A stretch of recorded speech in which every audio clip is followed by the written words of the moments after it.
নমস্কাৰ বানপানীত যদি আপোনালোকৰ গুৰুত্বপূৰ্ণ নথিপত্ৰ হেৰাই গৈছে বা বেয়া হৈ গৈছে তেতিয়াহ'লে এই ভিডিঅ'টো আপোনালোকে শেষলৈ চাব। আধাৰ কাৰ্ড উটি গৈছে বা বেয়া হৈ গৈছে নিকটৱৰ্তী আধাৰ সেৱা কেন্দ্ৰ বা CSC কেন্দ্ৰলৈ গৈ আধাৰ ডাউনলোড কৰিব পাৰে বা নতুন PVC আধাৰৰ বাবে আবেদন কৰিব পাৰে। পান কাৰ্ডৰ বাবে অনলাইন বা অনুমোদিত পান সেৱা কেন্দ্ৰৰ জৰিয়তে ডুপ্লিকেট পান কাৰ্ডৰ বাবে আবেদন কৰিব পাৰিব। ভোটাৰ আইডিৰ বাবে নিজৰ BLO নিৰ্বাচনী কাৰ্যালয় বা ভোটাৰ সাৰ্ভিস পোৰ্টেলৰ সহায়ত নতুন ভোটাৰ আইডিৰ বাবে আবেদন কৰক। ৰেচন কাৰ্ডৰ বাবে গাঁও পঞ্চায়ত বা খাদ্য আৰু অসামৰিক যোগান বিভাগৰ সৈতে যোগাযোগ কৰি ডুপ্লিকেট ৰেচন কাৰ্ডৰ বাবে আবেদন কৰক।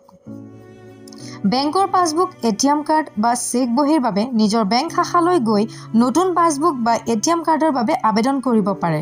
জন্ম বা মৃত্যু প্ৰমাণপত্ৰৰ বাবে সংশ্লিষ্ট পৌৰসভা গাঁও পঞ্চায়ত বা ৰেজিষ্ট্ৰাৰ অফ বাৰ্থছ এণ্ড ডেথছ কাৰ্যালয়ৰ পৰা পুনৰ কপি সংগ্ৰহ কৰিব পাৰিব। শিক্ষাগত প্ৰমাণপত্ৰৰ বাবে বিদ্যালয় মহাবিদ্যালয় বিশ্ববিদ্যালয় বা বোৰ্ডৰ সৈতে যোগাযোগ কৰি ডুপ্লিকেট মাৰ্কশ্বিট বা চাৰ্টিফিকেটৰ বাবে আবেদন কৰক। ক্ষতিৰ ফটো আৰু ভিডিঅ' সংৰক্ষণ কৰক। ঘৰ শস্য গৰু ছাগলী বা আন সম্পত্তিৰ ক্ষতিৰ প্ৰমাণ ৰাখক। চৰকাৰী সাহায্য লাভৰ বাবে ইয়াৰ প্ৰয়োজন হ'ব পাৰে। শিৱসাগৰ নাজিৰাৰ বানপানীৰ দৃশ্যসমূহ দেখি মোৰ মনটোৱে সঁচাকৈ কান্দি উঠিছে।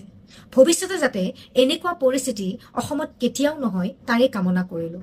ভিডিঅ'টো যদি ভাল লাগিছে আপোনালোকে শ্বেয়াৰ কৰিব যাতে মোৰ এই ভিডিঅ'টোৰ পৰা যদি এজন মানুহ উপকৃত হয় মই নথৈ আনন্দিত হ'ম। ধন্যবাদ।